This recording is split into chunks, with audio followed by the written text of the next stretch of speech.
Grande do Sul, nobre deputado Jerônimo Goergen. 25 minutos.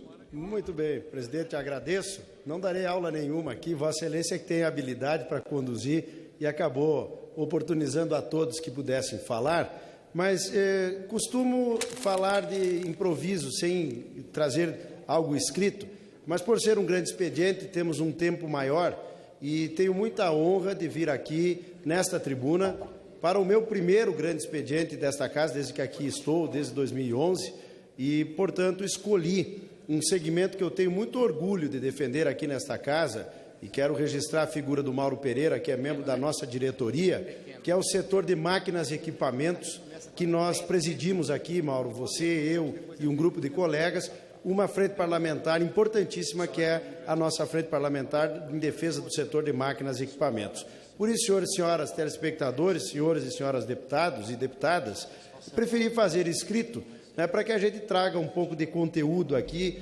de um momento de dificuldades que vive o setor.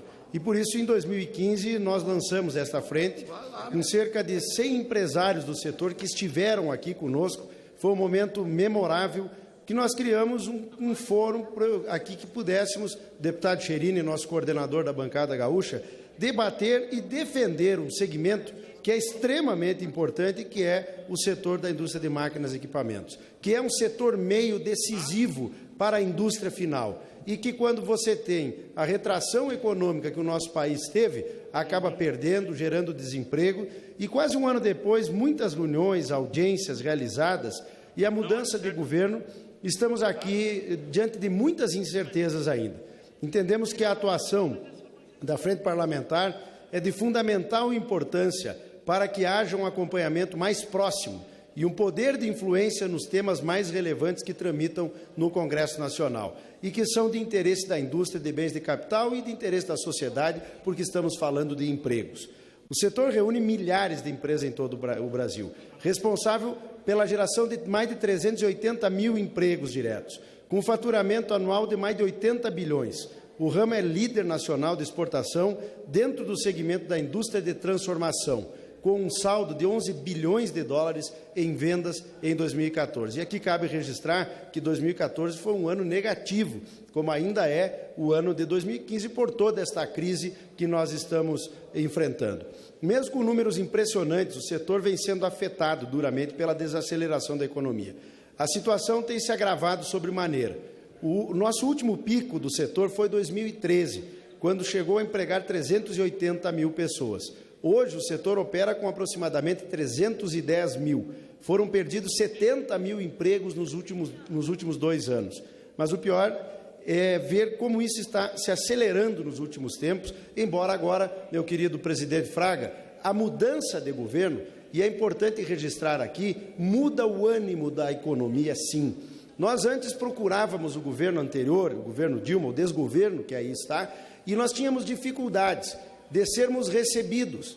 E quando recebidos éramos, nós não éramos ouvidos e percebíamos que o desemprego se acelerava, a crise agravava-se e, portanto, há um novo ambiente. Este ambiente que há pouco foi relatado aqui pelo meu vice-presidente, deputado Mauro Pereira, da conversa que o setor agropecuário, que, aliás, quero registrar, a Frente Parlamentar Agropecuária, que é parceira da FPMAC nessas construções, este diálogo nós não tínhamos mais.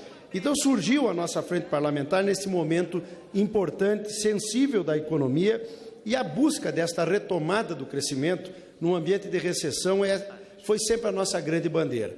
A queda no consumo das famílias levou à diminuição do faturamento das empresas, e a primeira coisa que a indústria faz, obviamente, é cortar investimentos para poder segurar a sua própria vida enquanto empresa e os empregos possíveis dentro desse contexto.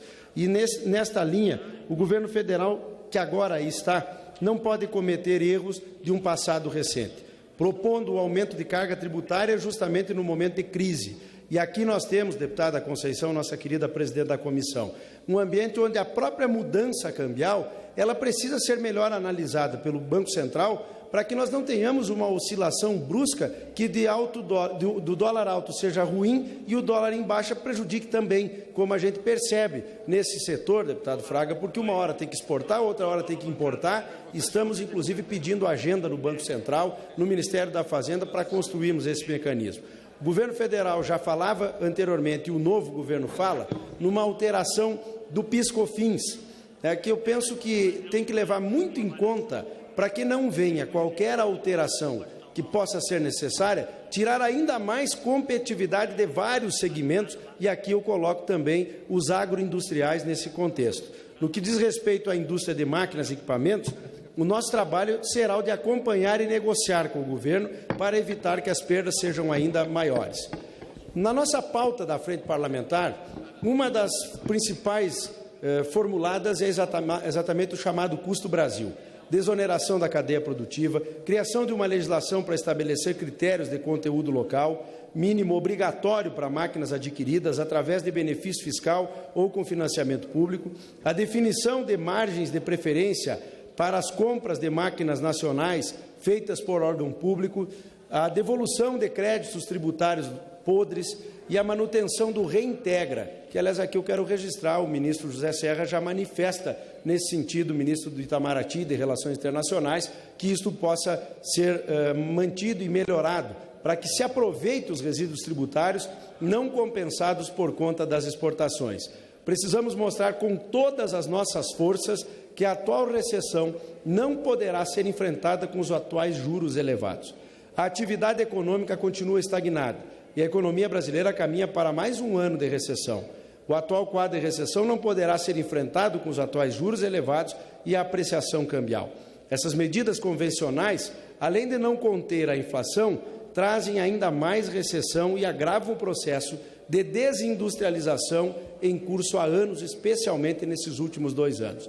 Volto a dizer, se percebe já neste momento um ambiente melhorado, um ambiente positivo, e tenho certeza que a conclusão do processo de impeachment, agora no mês de agosto, nos dará a condição de darmos mais um passo na reconstrução econômica que o Brasil tanto precisa. O governo Temer precisa, mais do que nunca, sinalizar para o aumento da taxa do investimento público, o estímulo e a desobstrução ao investimento privado, uma diminuição de taxa de juros e desvalorização do real frente ao dólar, a fim de dar competitividade ao setor primário. Somos um país de 200 milhões de habitantes, com 12 milhões de pessoas desempregadas, cerca de 70, 80 mil no setor de máquinas e equipamentos. É preciso inverter urgentemente esse quadro, sendo a geração de emprego e renda os principais instrumentos para a saída da crise. Após 10 quedas consecutivas, o indicador atingiu o menor patamar desde 1996. O cenário de recessão manteve o quadro de paralisação dos investimentos do país no primeiro trimestre desse ano. A formação bruta do capital fixo, medida de investimentos do PIB, recuou 2,7% ante o trimestre anterior, uma das principais contribuições para a retração da atividade produtiva do país, informou o IBGE. Por um lado, a construção civil mostra desempenho negativo, tanto pelas dificuldades do setor imobiliário, quanto pela parte de infraestrutura. De outro, o baixo investimento em máquinas e equipamentos demonstra que a indústria ainda não vislumbra um aumento nas vendas que justifique ampliar a capacidade instalada, hoje em alto percentual de ociosidade. Esta queda deste indicador foi ainda mais intensa na comparação com o primeiro trimestre de 2015, um tombo de 17,5%. No entanto, os números ainda são melhores do que os registrados no ano passado, o que pode ser interpretado como um sinal de melhora, diz Aloysio Campelo, superintendente adjunto dos ciclos econômicos do Instituto Brasileiro de Economia e da Fundação Getúlio Vargas. Para ele, porém, a retomada ainda não aconteceu. O que se percebe, meus prezados queridos colegas, é que nós tivemos um sucateamento, deputada Conceição, tão pesado da nossa economia, do nosso planejamento, da organização produtiva brasileira, que levaremos, sim, bastante tempo para que isso seja efetivamente retomado. E após 10 trimestres consecutivos dessa retração, a taxa no investimento caiu ao menor patamar da série histórica das contas nacionais trimestrais. Esta é a luta que nós precisamos fazer. E na avaliação do presidente executivo da Associação Brasileira da Indústria de Máquinas e Equipamentos, José Veloso, porém, é de que não há nada que indique que o retrato hoje seja melhor do que no primeiro trimestre, ou ainda que vá melhorar. Ele argumenta que nenhum grande projeto de investimento foi desengavetado ainda, o que, em sua opinião, demonstra que as perspectivas para o setor de bens de capitais continuam desanimadoras. O principal empecilho ao crescimento da atividade produtiva é a alta taxa de juro, diz Veloso. Eu quero aqui, inclusive, aproveitar para registrar, primeiro, o apoio que nós tivemos no início desse movimento, vindo de Hernani Calduro, que é o presidente da ABIMAQ no Rio Grande do Sul e é o coordenador do núcleo político da ABIMAQ Brasil, que nos motivou, que nos provocou.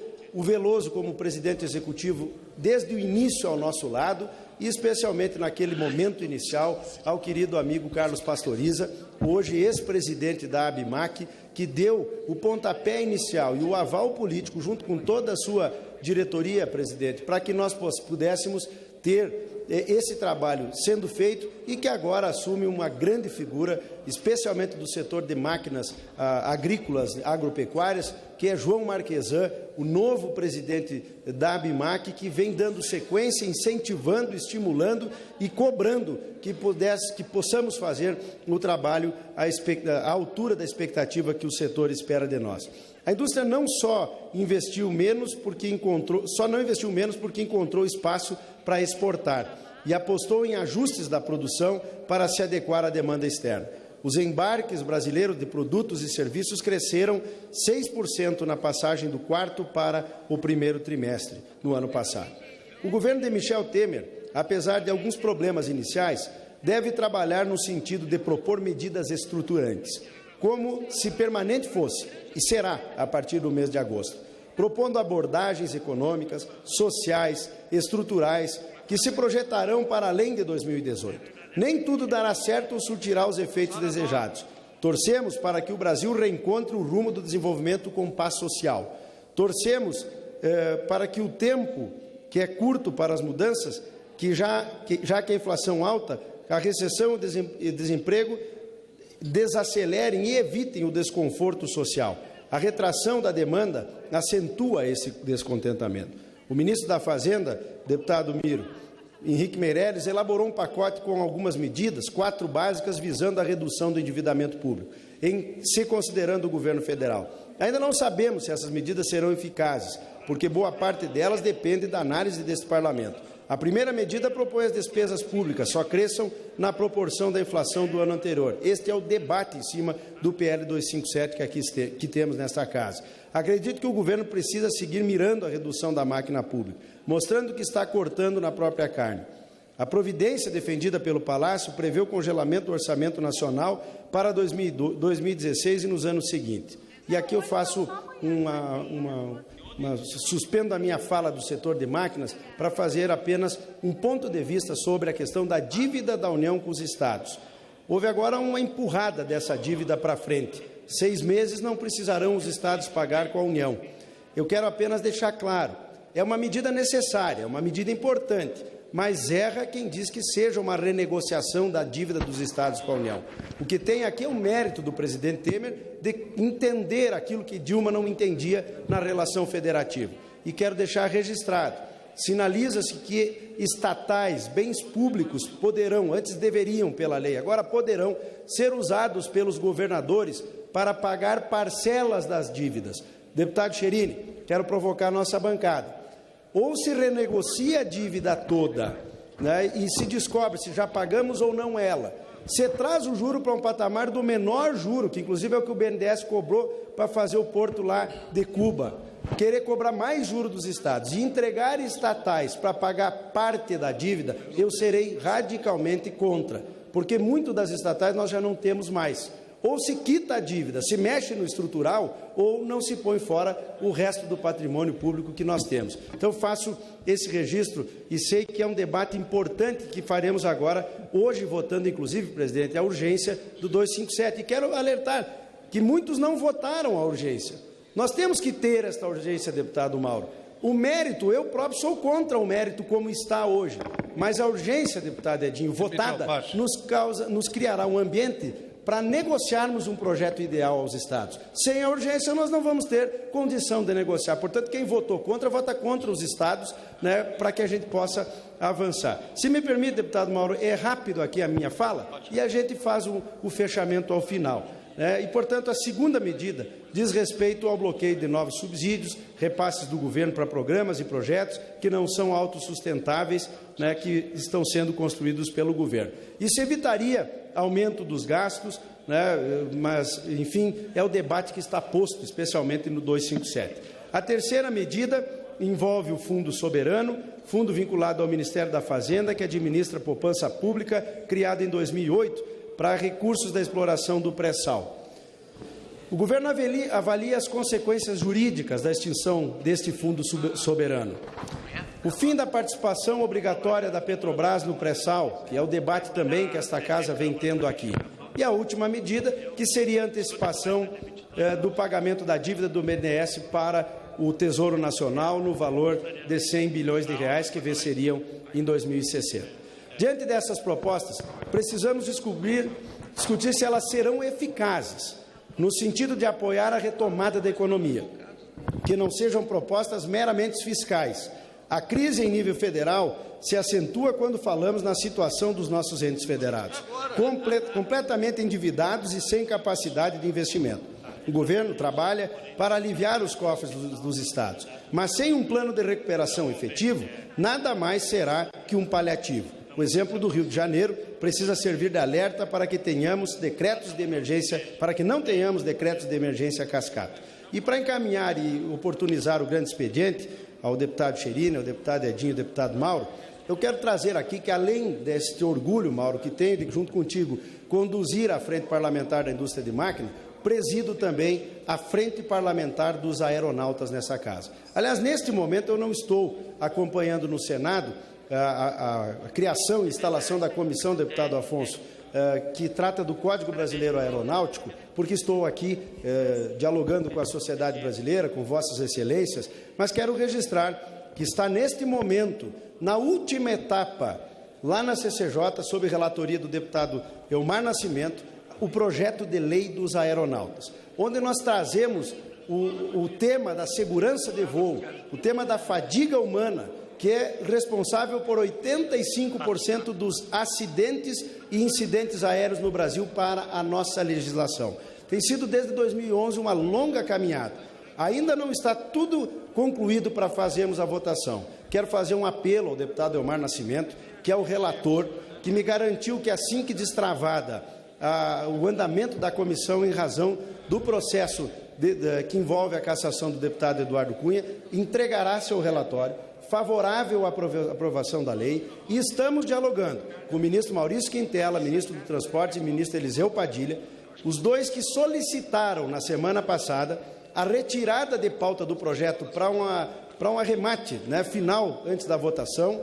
Eu quero solicitar a eles que nos deem a condição de entregar o relatório do deputado Elmar, avançarmos e que os céus brasileiros tenham segurança, porque hoje é inaceitável a forma como os pilotos têm trabalhado pela sua fadiga, e a gente tem entendido que não podemos, obviamente, deixar de compreender a situação das empresas aéreas, e por isso, na medida provisória 714, emendas de minha autoria garantiram empresas brasileiras e o trabalho ao aeronauta brasileiro. Desta forma, agradeço muito a confiança, a oportunidade, o apoio, e, se permite, meus dois queridos colegas gaúchos, nós temos o mesmo compromisso em seguida, mas o nosso coordenador da bancada ele tem que chegar primeiro na reunião que a bancada gaúcha terá com o presidente Michel Temer, primeira vez, deputado Cherini, que nós, desde que estou aqui, seremos recebidos pelo presidente da República. Bancada gaúcha, desde que aqui estou, nunca foi. Cumprimentos a Vossa Excelência, portanto, lhe concedo uma parte imediatamente ao deputado Mauro e depois ao deputado Afonso Ramos. Muito obrigado. Primeiro, eu quero parabenizar o deputado Jerônimo Gergen pelo seu trabalho aqui, deputado Jerônimo Gergen, pelo seu trabalho aqui nessa casa e pela representação que Vossa Excelência tem feito